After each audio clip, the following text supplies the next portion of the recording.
el balance de poder entre quién va a tener acceso a los diferentes recursos. Y esta nueva constitución, el problema que tiene es que le da demasiado poder, en mi opinión, al gobierno. Entonces, al darle tanto poder al gobierno, tienes un problema en cuanto a cómo atraer para el Ecuador,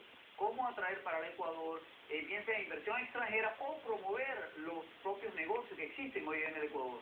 En el momento en que tú eliminas la transparencia, en el momento en que tú tratas de crear situaciones un poco confusas, pues en esa misma medida tienes el problema de hasta qué punto irás a ayudar al Ecuador. Y yo creo que si tú evalúas la Constitución en detalle, te darás cuenta que hay una cantidad de elementos en los cuales se entorpece el desarrollo económico del Ecuador. Háblame de la transparencia. ¿Por qué dices tú que se elimina la transparencia con esta nueva Constitución? Bueno, primero que nada, que estamos creando un nuevo poder, en vez de tener tres poderes, que es el Ejecutivo, el Legislativo y el Judicial, estamos creando un cuarto poder. O sea, ya se complica un poco el repartir del poder dentro del país, lo cual ya son regulaciones adicionales que no sabemos hasta qué punto ayudan o entorpecen el normal desarrollo de los negocios.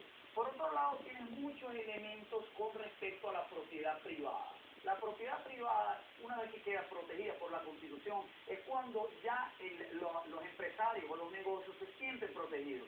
Esta Constitución empieza a hablar de sectores estratégicos con unas definiciones un poco no claramente definidas, por lo tanto los lineamientos sobre los cuales la gente comienza a trabajar no quedan claros.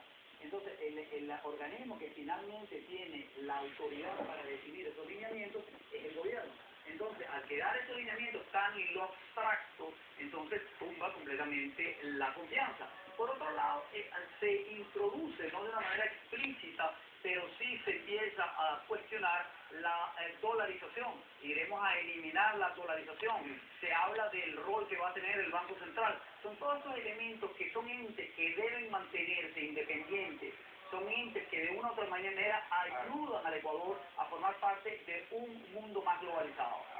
A ver, dime una cosa. El gobierno de cualquier país, cualquier extracto derechista o izquierdista, la prioridad principal de un gobierno es proveer seguridad y proveer trabajo para sus ciudadanos. La pregunta es, ¿esta Constitución está creando el ambiente necesario para la creación de trabajo en Ecuador? Buena pregunta. Lo que pasa es que cómo defines tú las condiciones de trabajo. Si las condiciones de trabajo son crear una situación de confiabilidad, de que de ahora en adelante va a haber una transparencia, que todos los lineamientos son objetivos y no subjetivos, yo creo que la nueva Constitución entorpece ese camino. El peligro que estamos incurriendo en una Constitución de esta naturaleza es que, como muchos otros países de Latinoamérica, el Ecuador podría estar entrando en lo que yo llamo una ceguera periférica. No es una idea mía, la ha comentado otra gente, pero esa ceguera periférica le impide al Ecuador darse cuenta de lo que realmente está pasando en su alrededor y meterse única y exclusivamente en lo que pasa dentro del Ecuador, y este aislamiento pues no puede ser positivo para la creación de trabajo, para el engranarse en las ventajas que la globalización podría traerle al Ecuador. Dime una cosa de manera rápida, por favor. Y esto lo dice The Economist. Y de nuevo, The Economist es una revista que se lee en todo el planeta y es muy seguida. The Economist dice, esta nueva Constitución prohíbe el arbitraje internacional y da prioridad a los inversionistas nacionales sobre los extranjeros. Uno, ¿tú lo viste lo mismo? Y dos, ¿cuál es el problema con esto? El problema es que hasta qué punto la inversión de los ecuatorianos dentro de su país va efectivamente ser protegida. Por otro lado, a mí lo que más me preocupa es la definición